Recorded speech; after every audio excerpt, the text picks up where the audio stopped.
This story was about the most wanted assassin in the world who was betrayed and killed by the organization he served. But after he died, the goddess offered him a mission in exchange for his new life in another world. The story started when he was about to return to Japan with his apprentice after their mission. But while they were on the plane, the organization had already planned to kill him by blowing it up.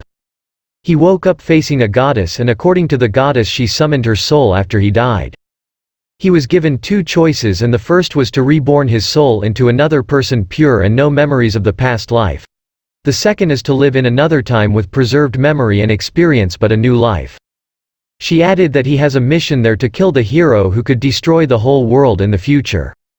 Since he had been controlled and had been a tool of an organization his whole life, he wanted to experience living a life in which he has full control of himself.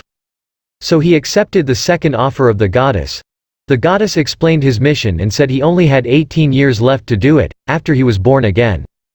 16 years after he was born, the hero would defeat the demon lord and save the world, but after this, the hero would use his power, which will be the cause of chaos in the world. And in the 18th year, the world would be completely destroyed. This hero could not be defeated by a mere warrior, knight, or magician, but he can be killed by an assassin. She also informed him that in the world he was going to use magic, so the goddess also explained other pieces of information he needed to know. He was also asked to wait for the hero to kill the demon lord because only the hero could do it. He also clarified to the goddess whether she wanted the hero to be killed or to save the world. The goddess replied that it would be better that the world would be saved, so it would not be necessary to kill the hero. She made him choose 5 skills that he would use starting from S rank to D rank. He first chose rapid recovery from the S rank, second was spell weaver, third was limitless growth, fourth was martial arts, and the last one that he did not expect to belonged only to D rank skill. The attributes he chose were just the 4 basic attributes. After this preparations, he was sent to another world where he would start his new life. He was born in a noble family of Tuatha to the couple Kian and Esri and named him Lu. According to the goddess, this was also the family of an assassin like him. 7 years later, Lu was in the kitchen because he was the one to cook his food to fill his body with the nutrition he needed. Once a week his father also checked his body. This examination was the basis to know if Lu would be ready for the next training that his father prepared for him. Their family was well-known medical experts in the Alvan kingdom and secretly serving as an assassin from orders by the royal family. Aside from being the doctors of the nobles, it was their task to eliminate anyone who was planning something bad to the kingdom. Lu did not expect that his family could be this strong. His father was also teaching him about medical and assassination techniques. Because of this, Lu gained more knowledge and made improvements to himself faster than expected. His father then decided to bequeath the mystic eyes to him. It had the ability to see clearly even at a long distance and could see a person's mana. According to Lu, he also desired to have it for it could be of great help for him as an assassin. A few days after the successful surgery on his eyes, Lu immediately used the ability of the mystic eyes. One day, his father announced the arrival of the one who would train him in the use of magic. When she met him, she immediately showed her ability to amaze him. As she started teaching Lu, she asked him to hold the far stone and used it to know Lu's magical capacity. She told him to focus his mana on the far stone, and she was surprised that the mana was overflowing from it. She was amazed at what she saw. But it overflowed even more, and in a few seconds it caused a crack on the stone, which was dangerous. So she immediately told Lu to throw away the far stone. When he threw it away, it exploded with great force in the sky. Lu's parents came and asked Dia if Lu did that. She thought that Lu's parents would be angry, but they were even happier because their son possessed great magic. The next day, Dia studied Lu's attributes. When she saw that Lu had fire and water, she was happy because they were the same as having 2 attributes. But she was even surprised to know that he also had earth and wind attributes. Lu also learned some spells from her, but he could not read them yet. After he heard the spell mentioned by Dia, he easily imitated it, but it was not yet perfect compared to hers. With his repeated practice, he was able to perfect the spell. One day, Lu had her write down the letters and numbers of the spells she knew because he wanted to see something. When Lu saw the slight difference between copper and iron, he immediately knew that the numbers were the specific gravity, melting point, and atomic weight. Because of this, Lu was able to create a spell for making gold. He asked her to try it, but it consumed her power and made her weak all of a sudden. But when Lu tried it, he successfully made gold. Lu thought that maybe it was because of his B-rank skill as a spellweaver. Then he also found a way for her to do this spell, and she succeeded in doing it too. From Luga's discovery, they were able to do more magic spells. They had also made a gun, but he knew that this weapon was too weak to kill the hero. He tried to make a cannon, but even though Lu tried his best to make it sturdy, the parts of the cannon still broke with just one use. After Dia's 2 weeks of training with Lu, she would have to return to her kingdom. That night, Lu gave her a knife made of beta titanium alloy while she gave him the calculated far stone as a gift. The next day Dia bid goodbye and left. Then his father took Lu and prepared him for his first kill. He was brought to the prison where a woman was jailed and had a death sentence. Since this was not new to Lu, he did not hesitate to end the woman's life. After 3 years, Lu thought of finding someone who also had a mana to help him in his missions. But while observing the people in the city, he did not see anyone possessing mana. One day while he was hunting, he saw a girl surrounded by wolves. He approached the girl and let her hold his things. He created a weapon with his magic and killed the wolves one by one. According to this girl, she was kicked out from the place where she was staying to reduce the people so they could save some of the food they needed to consume. Because the girl was hungry, Lu cooked food to feed her. While eating, Lu decided to adopt her so she could be of help to him. He also told her that he was an assassin and killed people. Despite this information, this girl was still interested to go with him. This girl introduced herself as Tarda. A few hours ago when he saw her, Lu realized he had seen her possessing a mana. And because Tarda also mentioned that she had dreamed about the god, he thought that maybe Tarda was sent to help him. 2 years later, Lu also examined Tarda's body to prepare her for her training. In a short time, she quickly learned the skills she would need to help Lu. One night, he saw her practicing with a dagger and noticed that she was struggling to use it. So he created a spear and had it tested by Tarda, and as expected it turned out to be the best weapon for her. One night, his father summoned him to discuss things related to Tarda. His father was concerned that Tarda might be a spy and was sent to obtain the techniques of their family. But based on Lu's 2 years of observing her, he was sure that she had not even once lied to him. This made him conclude that they just met by chance. His father also mentioned about his test that once he passes it would be ready to be a professional assassin and do the actual missions. This test was to fight his father, and whether he wins or loses it would not be the basis if he passed or not. They immediately started the test in a forest, and his father's movements in the fight were beyond his expectations. During the fight, he was having a hard time finding a way to guess what his father could be thinking in his next attack. He decided to trick his father and succeeded. He won the fight and passed the test. Because of this, Lu began to join in his father's missions. One by one they killed the nobles who were only doing evil things.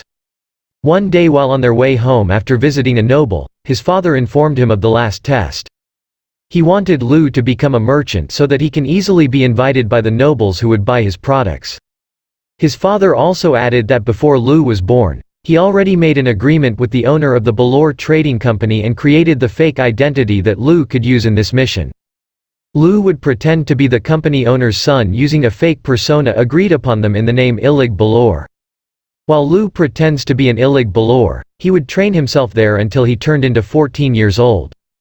One night, there was a gathering of the entire Tuatha De clan to announce the upcoming travel of Lu for his final test in becoming the next head of the Tuatha De clan.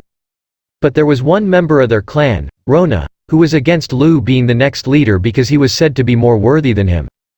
Because of this, Lu proved to the whole clan that he was stronger than Rona by knocking him down in front of them. After the incident, Lu visited Rona to offer him to be his companion if he became the leader of Tuatha De clan. He wanted Rona to become a knight of the Tuatha De instead of an assassin. Rona accepted Lu's offer, so Lu gave him a sword. He promised Lu that he would train himself to be even stronger until he returned from his test. The day of his departure had come and Tarda came with him in the journey. When they arrived in the city of Milteu, Lu also changed the color of his hair. Then they visited an orphanage run by Torin to get a new companion to be with them. He chose Maha, but according to Torin she could be obtained after the third day. Lu agreed on this and told Torin that he would return to get Maha. But it turned out that Torin had decided to make money first out of Maha by sending her to someone else. While they were on their way, so she tried to escape by jumping out of the carriage. She ran to the forest. Fortunately, Lu appeared to help her. He beat this man along with Torin. They also saved the other girls who were with Maha in the orphanage. With the help of the current father of Lu and the owner of the Balor company, they adopted Maha and had her become part of the family. After that, Mr. Balor and Lu talked about a vacant building that was good for a business and that he wanted to be ran by Lu. He believed in Lu and trusted his ability even though he had only been training for 6 months. Lu shared this with Maha and Tarta and he also informed them about his plan.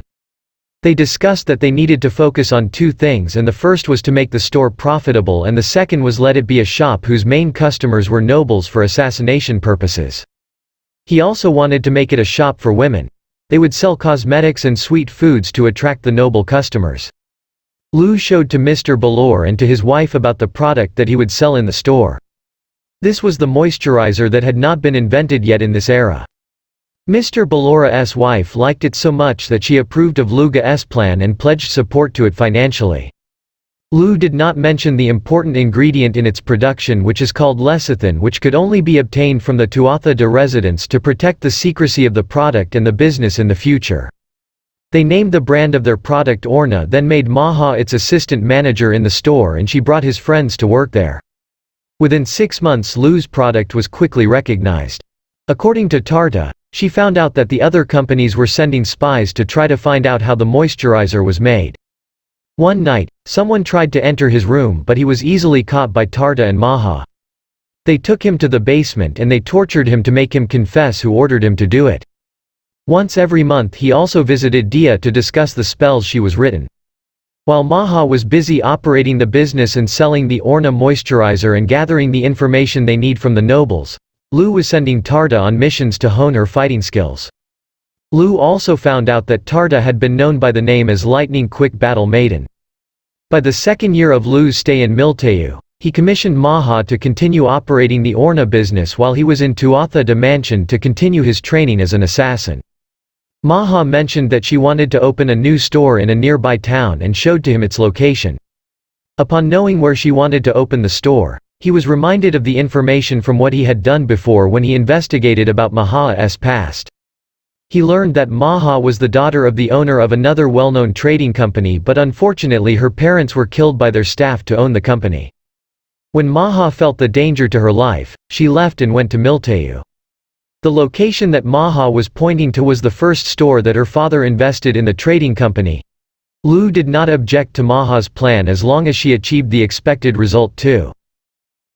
The next day Lu and Tarta left to go back to their mansion. While on the way, Lu felt mana from distance and saw the wild animals. Tarta begged Lu to let her finish these wild creatures so that she could show him the developments in her fighting skills from her training. She did not fail him because she killed the wild animals quickly. When they arrived at the mansion, Lu was being greeted by his mother, then he immediately went to meet his father. In their conversation, his father told him another reason why he trained Lu to Mr. Balor as a merchant. He wanted to give Lu some options on how he wanted to live his life, either to continue being an assassin or to take another path.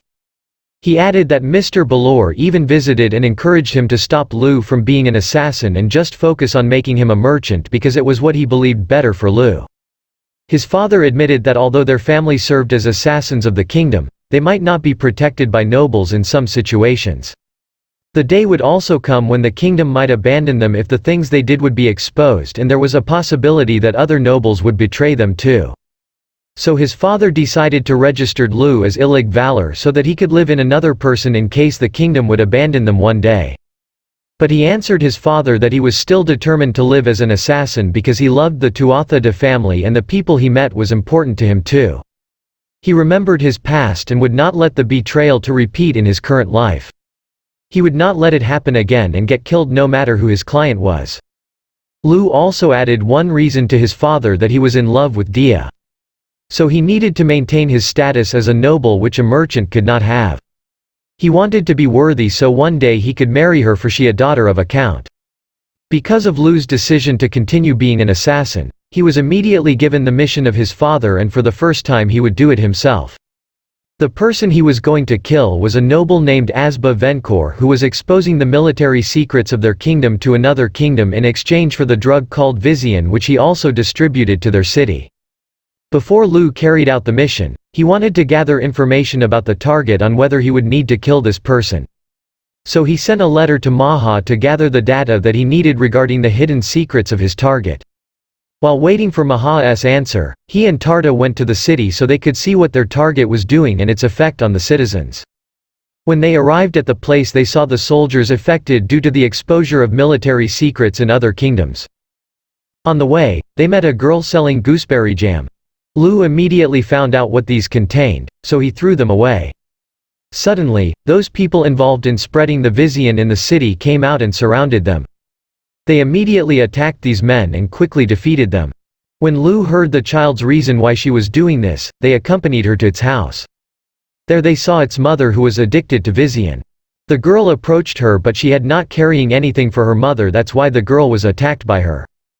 Then Lu intervened and used his power to calm her down. When Maha's answer came, they confirmed the informations and Lu decided to kill Asba Venkor. Together with Maha, they went to Asba's mansion to show to his wife their product Orna. Because of this, they got information from Asba's wife about his Targeta's daily activities. A few days later, Lu and Tarta began their preparation in assassinating Asba. They chose its routine every night of drinking wine on the balcony of the mansion. When Lu saw him with his mystic eyes, he immediately shot Asba on its head, killing him on the spot. One day while riding in a carriage, Maha gave him an update about the divine treasure that he was looking for.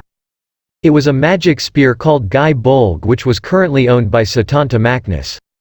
He was also known as Kran's Hound and has a great possibility of becoming a hero. Maha planned to negotiate in order to acquire the Gai Bolg. But she also found out that there was currently a civil war going on in the kingdom of Swigel. And Dia's clan was included as a member of the army to fight under the kingdom. Lu immediately went to Dia and told her about the divine treasure held by one of the rebels. There was a possibility that this person was also the hero, which could be difficult to beat. So Lu encouraged her to leave the kingdom and said that he could help her have a new life and use his other identity as the son of the Baylor. But she did not agree to Lu's offer because she knew that she had responsibilities in the kingdom. Lu could not do anything about it, and he knew he could not change her mind, so they decided to take a walk in the city. Dia also changed the color of her hair so as not to gain attention from the people. Lu could feel that the city was full of great warriors nearby. They saw a child crying and looking for its mother. They decided to help the child.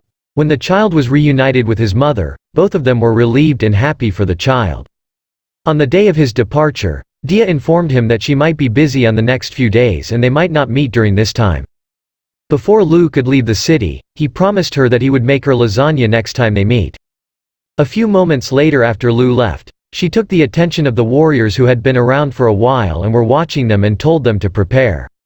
One day a wounded man came to Tuatha's mansion. The man was ordered to deliver a message for his father's new mission, which was to assassinate Dia. This information bothered Lu so much. His father decided to send Lu on this mission, but he told his son that he could refuse this because he knew how his son felt about Dia. Because of the defeat of the army which the kingdom of Da also siding with, one noble wanted to get her because of Da's inheritance. But the Viakane group did not agree to this and formed an army to protect her. Then Lu immediately understood what this mission meant.